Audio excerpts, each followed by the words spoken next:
How's it going, everybody? Welcome back to Set 6, and today we're going to be talking about the Realms of Valisthea. Now, the Realms of Valisthea is a map that we've seen a fair bit before, but it has now been translated, enhanced, so that the text that is on the map is actually legible. Previously, when we've seen this map, it's not been legible in the slightest. I'm intrigued as to how this has been done. It's been done by a Reddit user under the name of Corsicas, something along those lines. I'll put it up on screen now. I think that's how you'd say it. But they're the one that has translated, upscaled, clarified this map. So, let's have a look at what it says, shall we? Why not? Don't forget, drop a like on the video, subscribe for future content, but let's get diving straight into this map. So, as you can see, there are 5 different sections of text, each one of them covering a different region of Valisthea and kind of giving us a little bit of information, some details that we may not have already had, some details that we already have, but expanded upon, just additional information about each region. So we're going to start off with the one that appears underneath the title of this map, the Realms of Valisthea, and going off this, like I say, this translation, this upscaling, this is what it says. So it says, the people of Valisthea are quick to insist that theirs is a realm blessed in the light of the crystals, and that this blessing is everlasting, their claim upon it righteous. Yet in truth they cling like whelps to their mother's ankles, sucking greedily at the withered teats of these crones, ever running from the black of the land, but never from the black that consumes their hearts. The men of the great nations embrace envy as their one true virtue, and thus are they slaves to strife, offering up their backs to the scourge of war, but only does its sting bring them joy. So this first paragraph just kind of sets the scene a little bit, you know, it kind of goes over the basic details, like all the people kind of need the crystal's power and the crystal's light in order to survive, they've become reliant upon it, and it also talks about the fact that they're envious of each other and warring with each other, and we know that a lot of that comes from this desire to have the power of the crystals. On top of that, it also talks about the blight, the black of the land, but nothing particularly interesting, nothing new. I don't think, I've not picked up anything yet, just pretty standard stuff that we already know. Now, moving on to the paragraphs that give a little bit more detail and kind of focusing on one specific region rather than discussing Valisthea in general, we'll start off at the top left. So this one says, in winter months, great slabs of ice descend from the north, choking the seas and preventing all passage. Punishment, it is said, for the kidnapping of the Ice King's maiden daughter by a lustful northern lord. Now, I'm going to stop here for a second because this suggests one of two things potentially in my mind. So the first thing is it makes me think of Jill's situation where she's basically a ward of the House of Rosaria, you know, she's kind of been taken in there, she's been raised there, she views Joshua and Clive as brothers. It could mean that, but it doesn't just mean that, I don't think. It kind of feels to me though, with the talk of the Ice King's maiden daughter by a lustful northern lord, it suggests to me that this is something that's happened in the distant past, and now it's happened again. And it's going to be one of the similarities that kind of feed into the foretold events are coming to pass. That's what it feels like it could be to me, or maybe it's something that because of that original event back in many years ago, you know, whenever it was, where the Ice King's daughter was taken, that seems like it could have just become a regular thing that always happens. I'm not too sure. Let me know what you think about that one, which way you think this is going to go. Anyway, carrying on. So, along northeastern shores will the prudent captain find no safe harbour, though tempted will he be by the lure of calm waters and deep inlets, and while there may have been a time when succour was to be had in the ports that dotted the Emerald Coast, all now he is afforded, our never-ending hills stained black by the blight. Even the rivers have soured, waters once clear as dew, now foul with death, and from inland can be heard the hoots and howls of beasts driven mad for want of prey. So, in general, it's just setting a very inhospitable state of affairs going on in the Northern Territories. Like, once we get beyond the little bit about the Ice King's maiden daughter, there's nothing particularly interesting. It's just kind of confirming to us that that whole, or most of the Northern Territories are pretty much out of commission because of the Blight. You can see on the map there are a couple of small areas that look like they are still open. It'd be interesting to see if there's any kind of settlements there or any kind of, just any kind of signs of life, really. Yeah, and you can see that with a few of the different locations where the Blight is. It seems to have left little pockets that you can get to, or that you could get to. Whether or not they'll be part of the narrative, or whether they might be side things, or whether they might be nothing, who knows. But yeah, there's loads of little areas around. Anyway, moving on to the next one, we're going to head down to the bottom left. And this one starts Ironholm, or Loran, in the local tongue. So I'm going to assume Ironholm is the capital of the Iron Kingdom, and in their language it's called Loran. That would be my guess. Here Crusaders of Orthodox warm their hands on the final whispers of the slumbering Drake, having lost the southern reaches of their holy kingdom to the Black.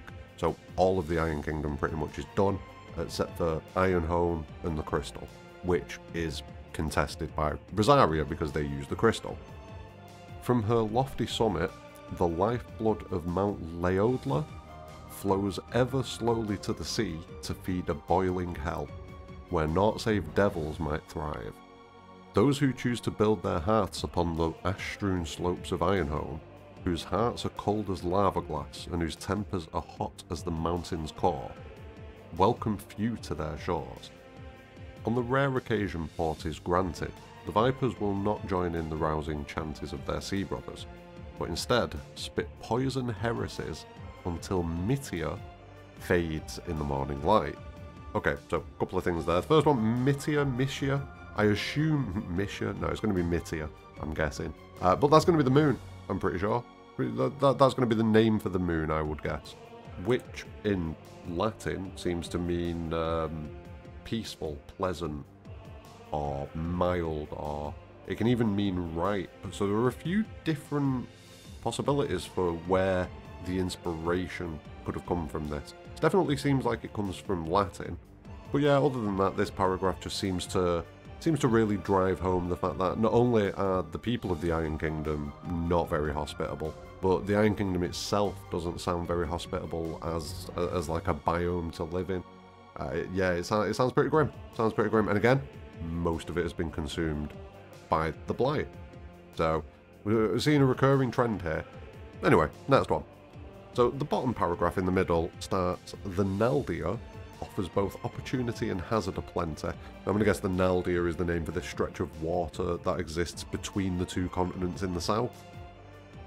Her warm waters teem with fish and nary blighted by gale or storm, and while prevailing currents will bear a galley north with unnatural swiftness, venture too far and fortunes shall soon fade. Concealed shallows along the Shadow Coast's towering cliffs will rip asunder hulls heavy with cargo, while the maelstrom of Dzmekis, its hungry maw ever agape, preys upon all who do not bestow her spacious birth. And should one gain the strait of Arthur beyond, Arthur Autha, he will find the waters embroiled in bitter contest twixt worm and blade. So this one is it's describing this central area at the bottom here between the two continents. The maelstrom, Dzmekis, that it seems to describe, we can see on the map, I think. It's like a big sinkhole in the middle of what would have been like a gulf or a strait coming through.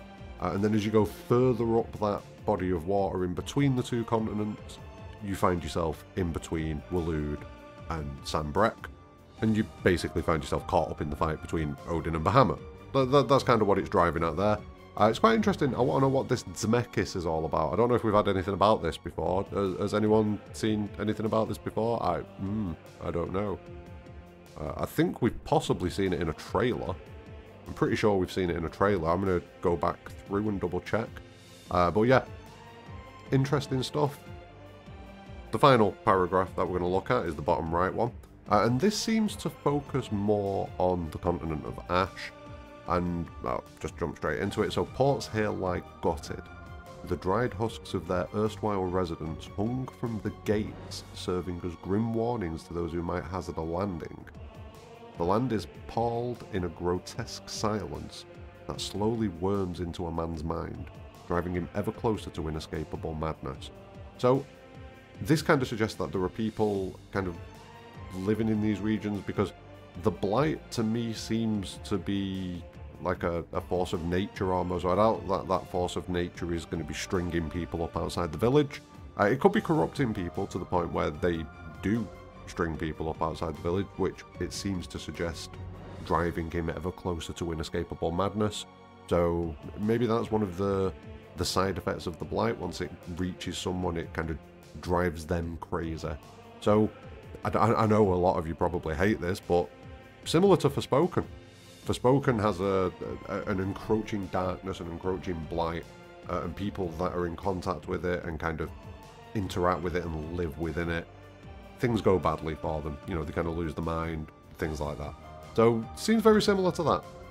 Please don't dislike the video because I mentioned Forspoken. I know everyone hates it, but come on.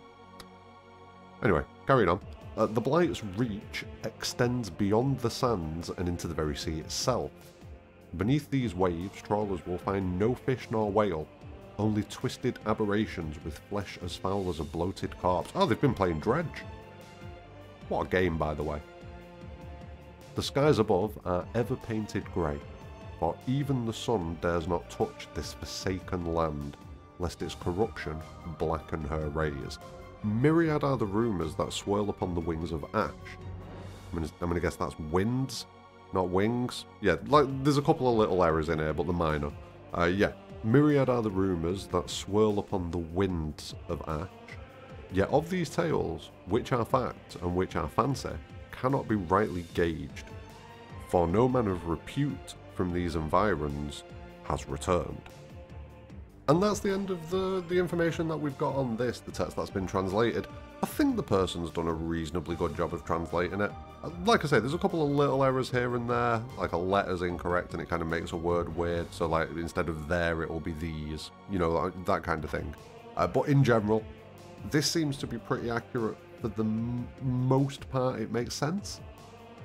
For the most part, it makes sense. I'd be concerned that one or two of the names might be slightly wrong and might be different when we actually get to the game. Because like I say, there are a couple of brief moments where like the wrong letter's used in a word, and it's quite obvious that it's the wrong letter. So yeah, I'm into that. I'm into that. One of the more striking things about this image is seeing how much of Valisthea has actually been taken by the Blight already. Like it's very, very, very much approaching 50-50. Like, I would say we're probably at what, like 35% of Valisthea is covered by the Blight right there. So yeah, we definitely seem like we're in a bit of a problematic situation.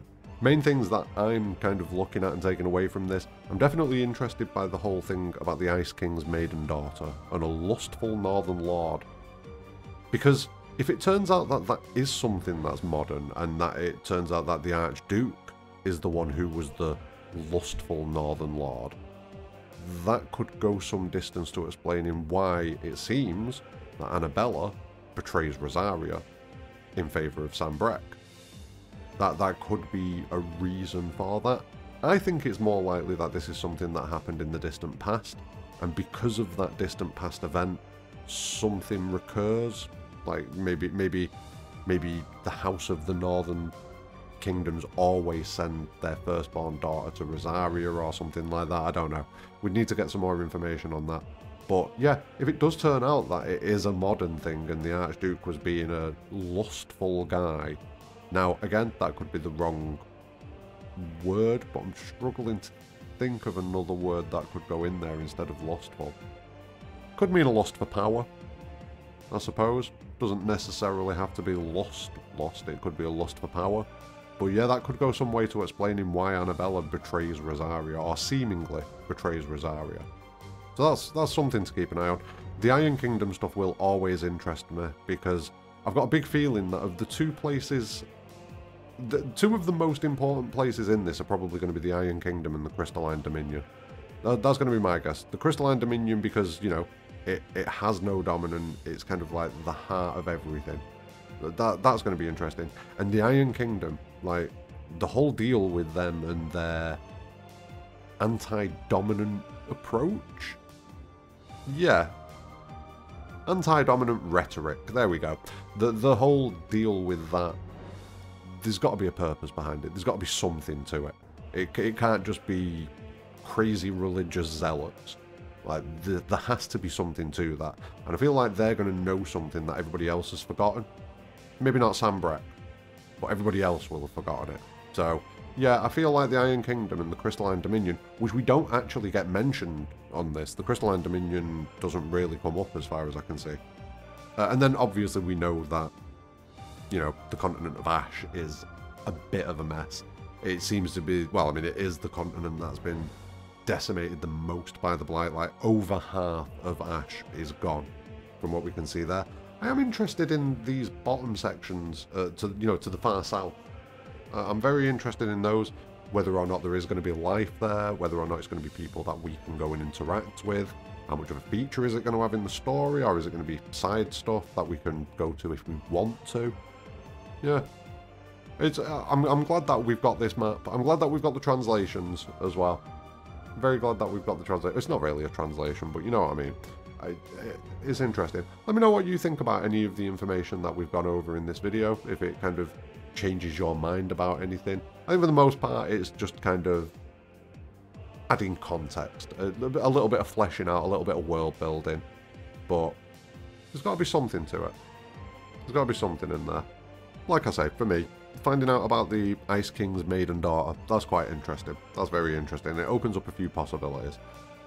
Beyond that, I kind of want to know what Dzmekis is, the Maelstrom of Dzmekis. I'm into that, I want to know what that is. And I just need to know more about the Iron Kingdom. Like, I'm interested in learning about Waloed and Sam Breck and the Crystalline Dominion. But the Iron Kingdom has interested me since day one. There's something going on there. But yeah, let me know what you think. Drop your thoughts in the comments below. Share your theories with me. Also, a massive thank you to Neil Anderson for tagging me in this on Twitter. I'd almost forgot. But yeah, thank you very much for tagging me in this. And yeah, hit the like, hit the subscribe, share the video, tell family members about it, take pictures of it, whatever, you know, do what you want. Do whatever you need to do. But more importantly than all of that, have a great day.